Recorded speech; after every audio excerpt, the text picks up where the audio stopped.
Hello बच्चों, let's see this question. तो इस क्वेश्चन में अपन को बोला है कि एक फोटो इलेक्ट्रॉन कोलिजन के अंदर जो नंबर ऑफ इलेक्ट्रॉन होते हैं वो कंजर्व्ड होते हैं, और इसका रीजन दिया है कि ईच रिएक्शन के अंदर लेप्टॉन नंबर कंजर्व्ड होता है।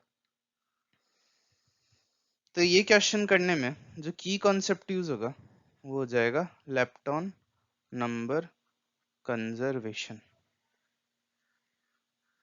सबसे पहले अपन असर्शन देख लेते हैं। इसमें बोला है कि फोटो इलेक्ट्रॉन कोलिजन के अंदर जो नंबर ऑफ इलेक्ट्रॉन होते हैं वो कंजर्व्ड होते हैं।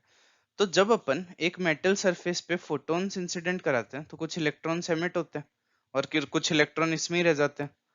तो इसमें क्या होता है कि जो इलेक्ट्रॉन एमिट हुए, मतलब इनिशियली मान लो कुछ Ni इलेक्ट्रॉन्स थे। अब Ni इलेक्ट्रॉन्स में से कुछ इलेक्ट्रॉन्स तो एमिट हो गए, मतलब कुछ इलेक्ट्रॉन्स तो एमिट हो गए फोटोन से, और कुछ इलेक्ट्रॉन्स अभी भी मेटल सरफेस पे।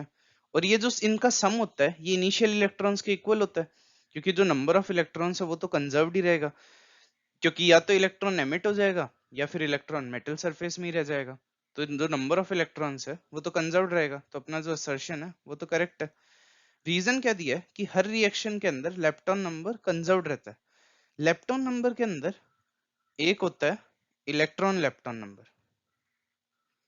तो इलेक्ट्रॉन लेप्टॉन नंबर अपन को बोलते, इलेक्ट्रॉन लेप्टॉन नंबर और लेप्टॉन नंबर कंजर्वेशन से अपन ये बोल सकते हैं कि नंबर ऑफ इलेक्ट्रॉन्स जो है वो इनिशियली और फाइनली कंजर्व्ड रहते हैं। तो ये तो अपन ने असर्शन में भी देखा है। तो ये जो स्टेटमेंट है कि in each reaction lepton number must be conserved, ये भी करेक्ट है। और इस स्टेटमेंट से अपन असर्शन प्रूव कर पा रहे हैं, क्योंकि इसमें अपन बोलते हैं कि लेप्टॉन नंबर में एक नंबर होता है इलेक्ट्रॉन लेप्टॉन नंबर, और अगर अपन उस पर लेप्टॉन नंबर कंजर्वेशन लगाए तो वो बोलता है कि नंबर ऑफ इलेक्ट्रॉन्स इनिशियली और फाइनली कंजर्व्ड रहने चाहिए एक रिएक्शन के अंदर। तो रीजन करेक्टली एक्सप्लेन भी कर रहा है असर्शन को, तो अपना आंसर हो जाएगा ए, मतलब 1।